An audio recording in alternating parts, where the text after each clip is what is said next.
Hey everybody, how you doing? Mikey's back with a dip review. Mr. Troy Warren, one of our subscribers to this channel, reached out to me, and he lives in a part of the country where he's got a plethora of tobacco products that are available to him. So we were able to work out a deal, and I got myself some dip that I cannot find in my area. Some of the stuff isn't, I can't even find it in my state. I go to the company website, do the store locator, nothing. So, today, Timberwolf peach pouches. Now, I can find Longhorn peach, but I cannot find Timberwolf peach. I don't know why. Same thing goes with mint. I can't find Timberwolf mint to save my life anywhere around me. They carry every other variety, but they don't carry the peach and they don't carry the mint. I don't know. Anyway, Timberwolf peach got the orangish yellow color. This is their pouches. This is the old logo. They have changed their logo here in the recent weeks. This one predates that just by a little bit. On the side, obligatory warning label, Timberwolf peach pouches, Timberwolf peach pouches. Hey, go to their website, get some coupons, and Timberwolf peach pouches. Pretty straightforward. Doesn't even really tell you on the side where it comes from. All that good stuff is on the back. On the back. There we go. 15 pouches, Timberwolf Moist Snuff pouches. Net weight 0.82 ounces. That's 23.25 grams for you metric folks.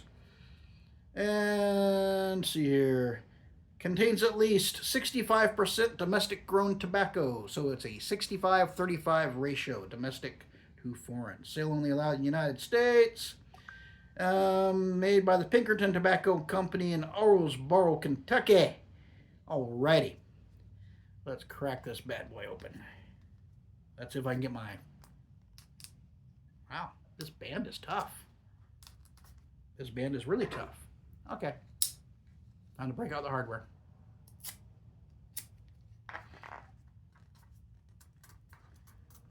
There we go. Just need to get... Being difficult. I guess I could get fancy and use the band cutting tool on one of my spit cups, but razor knife works good. All plastic can, no metal lid. Open it up. Can has juicy goodness on it. There's the nice plump pouches. Ooh. Somewhere between natural peach and artificial. Yeah, it's kind of waving between the natural peach flavor and an artificial peach. But I'm assuming it's mainly artificial. But the scent's not bad. Oh yeah, definitely moist pouches. Oh, very moist pouches. These bad boys. Nice plump pouch goodness there. You don't really have to plump these bad boys up much at all. They're already... I could probably squeeze this and maybe get a little bit of juice out of it. It's definitely got moisture content.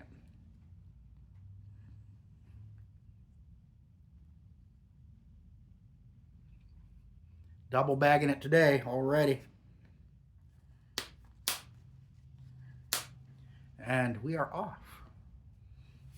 Kind of a cool looking can. I like the color. The kind of the brown to the orange to the yellow.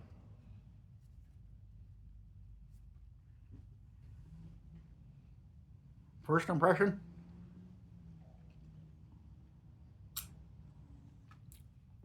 peach and tobacco. The tobacco actually kind of coming through on this one.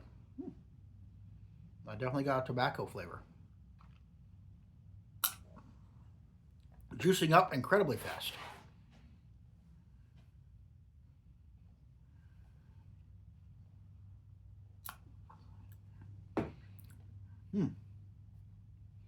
Definitely artificial peach. Like a peach candy. Almost has a slight burn to it. Some contact sensation there. Maybe this has some nicotine. I don't know. Most fruit dips very low in the nicotine scale. Or maybe that's just whatever flavoring they used has that little bit of, gives you a bit of contact sensation. Maybe they're catching it more over here than over here. Hmm.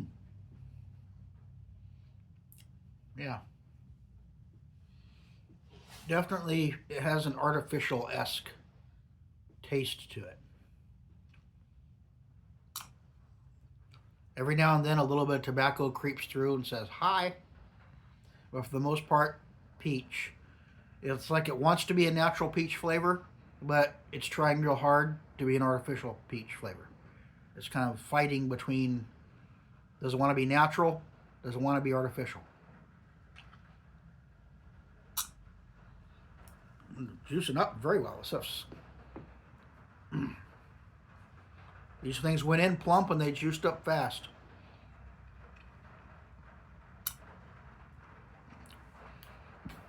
Yeah, it's an interesting flavor.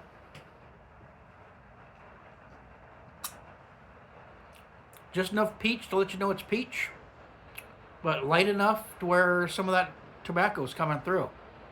And it's an interesting combination.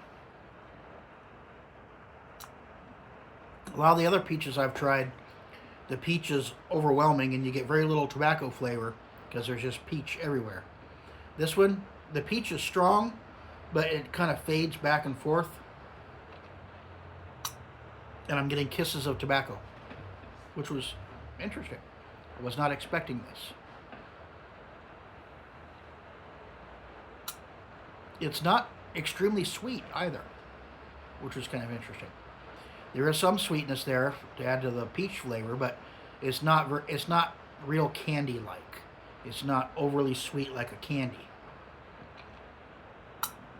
That's why I'm thinking maybe it's trying to be a natural because it has that subtle peachy sweetness to it, but at the same time it does have that artificial peach flavor back note. It lets you know that that back note that tells you, yeah, this is an artificial flavoring. That back note's definitely there. But yeah, these aren't bad. I'm not a huge fan of peach dips, but these aren't bad at all. They're definitely different. They're different from the standard peaches I've tried in the past. I'm still not sure if that's a good thing or a bad thing. I'm not in a hurry to spit them out, so I guess that's good.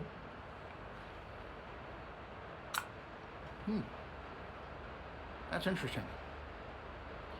Yeah, at the time of filming, we're about 3 or 4 days past Trump passing the tariffs that everybody's freaking out about. Before World War I, that's how our country funded itself, was with tariffs. There was no income tax.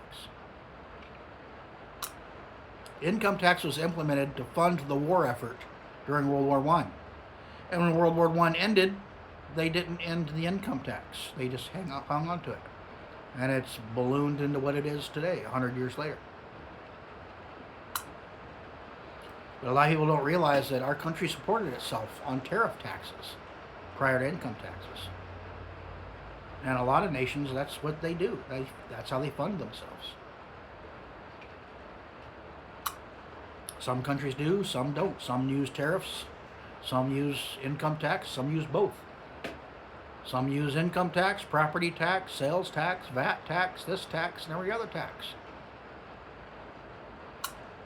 It's just interesting if you break down that overall, the complete tax burden per country. Some of them are just like, wow, they're paying well over 50% of their income in one form or another is being taxed, which is just outrageous. I mean, you work for your money, why can't you keep it? Isn't that the way it should be? But yeah. Yeah, so everybody's freaking out over the tariffs. Me? Yeah. Did my 401k take a hit? Yeah. It took a hit 3 years ago. It took a hit a few years ago before that. It happens. The stock market goes blah, blah, blah, blah, all the time. It's not the end of the world. I'm not going to lose any sleep over it. Let me just put it that way. I've seen worse stock market plummets, and I've seen ones that weren't quite so bad. This one's like currently at what, 11%, 12%? I've seen 30. I've lived long enough to see 30% stock market. Boom!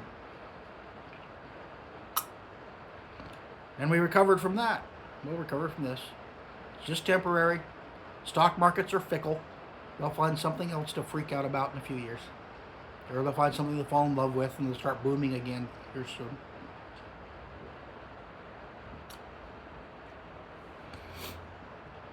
Huh. I don't know. This stuff's interesting. I might have to dip it a little bit more just to find out, do I like it or not? It's different from the other peaches I've tried. Even the Longhorn, which is also a Pinkerton product. That peach was a toned down version. But this has an artificial-esque flavor to it in the background that I'm not a real big fan of, but it's not real strong, but it's there. Maybe it's the lack of sweetness. This one isn't overbearingly sweet like some of the others I've tried. So maybe that's what's throwing me off here. I'm not sure. But yeah, it's not bad. I'm not going to say it's great, but it's not bad. But fruity dips really aren't my thing. I tried them when I first got into dipping. Oh, apple, let me try that. They're okay, but they all have this artificial type flavor to them. The only one that really doesn't is Skull Peach. Skull Peach has more of a natural peach flavor to it. But even that, is artificially flavored. They just don't go over the top with it. So they tone it down a bit, just enough to where that artificialness is kind of covered up with the other flavors of the tobacco and everything that's in there. But this stuff, yeah, for a budget product, not bad. Not bad. If you enjoy the content, be sure to like and subscribe. I appreciate it. A couple of links down in the description. One for a Patreon page. I'm moving all my content over there as a stopgap measure in case YouTube ever decides to shut me down. Because every now and then they get a wild hair and they go after tobacco channels. So my day will be coming. I don't know when, but it'll happen sooner or later. Sooner or later, it's going to happen. So I had all my stuff backing it up to Patreon slowly but surely. Just so I have my content on another platform. So if this one goes nuts and takes me down, I still have all my content somewhere. Facebook page I started a little bit ago. And if you're so inclined, go on over there and sign on up. Post pictures of what you're dipping, chewing, snoozing, snuffing, nicotine pouching, whatever. And just be curious to see how the other half lives. And it is raining again here in Oregon. Shocker, rain on the Oregon coast. Wow, who would have thought? It's getting loud, so I'm going to cut this short. Longhorn Peach, this is their pouch. It's like natural peach and artificial peach are having a fight. And I'm not sure who's winning. There's enough of the artificialness to where, yeah, this is artificially flavored, but there's toned down just enough, and there's not quite as much sweetness to where it's trying to come across as a natural, but not quite there. Tobacco sneaks through every now and then, lets you know that it is a tobacco product. Nicotine content, light to moderate. Nothing real fantastic. It's not going to knock your socks off. But then again, most fruit dips don't. I'm going to sit here and enjoy this for a few more minutes. I will catch you all later with another snooze, snuff, dip, chew, or alternative review. I'll catch you later. Bye.